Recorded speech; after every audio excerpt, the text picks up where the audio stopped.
Hey besties, it's Rosie. So today I'm getting the message that someone's ancestors have stepped in, okay? There is a situation in your life that they have been watching unfold that they seemed to think that there was a great injustice in, okay? And they've had enough. They're tired of watching this is what I'm hearing, okay? I am getting that this could be ancestors from your matriarchal line, okay? I am getting the Queen of Swords and the Five of Cups for this. So again, this is a very no-nonsense ancestor you have here. I'm also getting this could be a group of them, okay? Again, if you are a feminine, this could be ancestors from your maternal line. If you are a masculine, this could be ancestors from your maternal line that are seeing something in your love situation that they're not quite happy with, okay? So I'm getting this energy that right now, or maybe in the not so distant past, you have been recovering from some kind of a heartbreak, okay? It's almost this energy of someone not really giving you the full picture about something, okay? Something being obscured or hidden from you, and because of this hidden quality to this, you weren't able to make a true decision from like a good and just place, okay? It's almost like you were making the decision to stay in the situation because you couldn't see all of the pieces on the board, okay? There were things below the surface that you didn't quite understand, but your ancestors have been watching this, okay? I'm also getting for some of you, this could just be your spirit guides if this isn't resonating as an ancestor message for you, okay? But what I'm getting is that your ancestors are almost like moving, you know, in Harry Potter, the moving staircases, that's what I'm seeing. Like the staircases are moving around. There's almost this energy of there being like two levels of the playing field that you find yourself on, okay? Down here is where this heartbreak, this devil energy lies, okay? And up here is this new thing that your ancestors are trying to bring in for you. I'm getting the energy of you making a quantum leap to this newer, higher timeline, okay? It's like your ancestors are coming in and they're lifting you. They're lifting you to this newer, higher timeline where this thing that they're trying to bring you, justice in this love situation, can land cleanly, okay? And what is going to land cleanly for you is this King of Cups figure that we've been hearing about lately in the readings, okay? There is a masculine energy that is very in touch with their own emotional body, okay? Again, genders don't matter. This is just someone who, in their masculine energy, it's very watery, okay? This could be somebody with potentially like a Mars sign that is a water placement. This could be someone who has major water placements, maybe in their big three.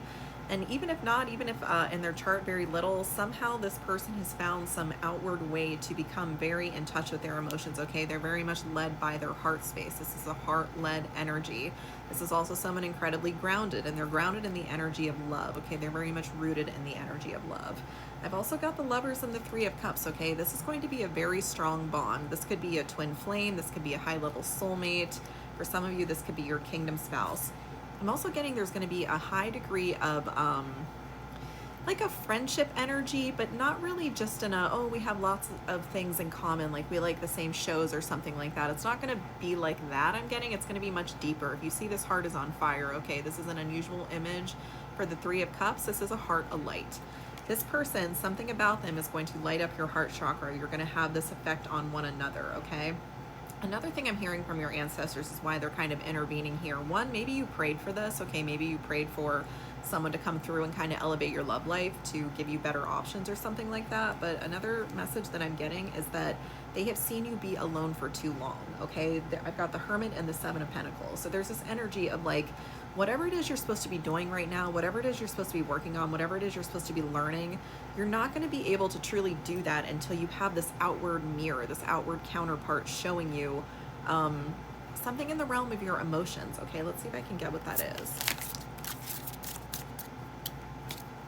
Okay, I've been picking up on this message a lot lately, and I'm not sure I understand the greater purpose for it, but there's this energy of your guides, or just kind of the lesson you're on right now spiritually. You're being blindfolded, okay? And the purpose of this blindfold is that you're meant to feel your way through something, okay? And without a counterpart that is very tapped into their own ability to feel very comfortable with that part of them, they're not going to be able to adequately mirror to you what the universe is trying to get you to understand from this exercise of being blindfolded, okay? It's kind of this, they're teaching you to move slowly, okay? And the reason that you need to move slowly is because you need to feel your way through something. You might have been someone in the past who, I'm picking up on like a love bombing energy, okay? So this could be like a long history of very fast moving connections, okay? Counterparts come in and right off the rip, they're very passionate, they're very excited, they're making plans for the future. You know, this could be partners who tell you they love you like way too soon. This could be partners who right off, you know, right from the beginning, they're like talking about marriage. They're talking about, you know, moving things forward into a strong commitment that maybe isn't grounded in reality. Maybe you don't actually know each other that well. You know, maybe the energy between you is extremely intense. And so they're saying like, oh yes, we're going to move forward quickly based on that. But again, like there hasn't been enough time for that to really gain any stability. So it just kind of comes down, you know, there's like this devil energy that has been marking your love life. Your guides are trying to teach you, your ancestors are trying to teach you to, you know, one, you're going to be opening up your heart in a way that you've never done before, because I don't think until this point you've had a counterpart that was as in tune with themselves as they needed to be to really open this part of you, okay? There was always some part of you that was a little bit guarded. It was like you never quite passed the threshold because you were always controlled by whatever ineptitude these other counterparts have had. Okay, emotional ineptitude is the phrase that I'm getting coming through. So your guides are trying to teach you what a healthy relationship looks like. And healthy relationships move forward slowly, okay?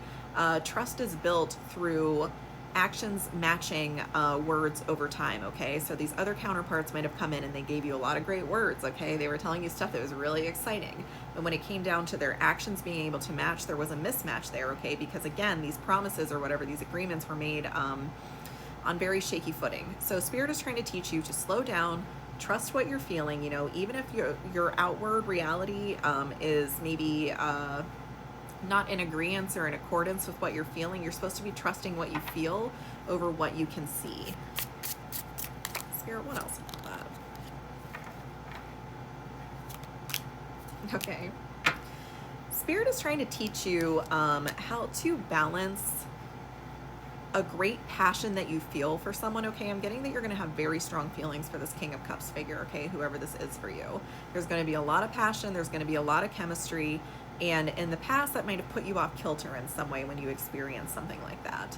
But Spirit is kind of teaching you how to hold a connection of this magnitude by making you work through it slowly, okay? And one of the ways they're doing this for you is maybe blindfolding you until you can understand that the clarity from this situation will come through feeling, okay? I got the Ace of Swords and the Star. So you're going to feel, this is a relationship or connection that's really going to heal you, okay? There are going to be a lot of wounds that have probably just been kind of bubbling, simmering below the surface because, again, you haven't had this outward mirror, you haven't had this outward counterpart, an outward masculine presence that was able to contain you enough in the connection, able to contain the connection enough to be able to truly bring this lesson to the earth realm, okay? You could be a person who, if you're on the twin flame journey or anything like that, if you resonate with that journey, you could be someone who a lot of your connection with your outward counterpart has happened in the 5D, okay? Might not have been something that was super present on the earth realm, or if they were kind of in and out of your life, okay? So a lot of the connection, a lot of your understanding of divine connections has been in the 5D, okay? More in spirit. This situation is trying to teach you how to ground this and hold this on the material realm, okay, which is a very different set of circumstances. You know, when your outward counterpart was disappointing you in the past in these more devil energy, heartbreak energy relationships, these karmic relationships, you could just kind of go to the highest self of their of this counterpart, and you could kind of have the conversation with them, and you know that energy would kind of trickle down and give you peace in the earth realm. This isn't really going to work like that, okay? Not saying that you can't do that, but this is someone who's actually going to be able to hold the weight of this connection, okay? They're not going to mind the responsibility of another person's emotions, okay? That's something that they know very well how to hold, and they want to hold it for you. So this is going to require communication. This is going to require honesty and vulnerability that you might not, you know, ever have really had the practice with until this point, because you've never had another counterpart that could truly meet you on this deep of a level. I'm going to go to a part 2.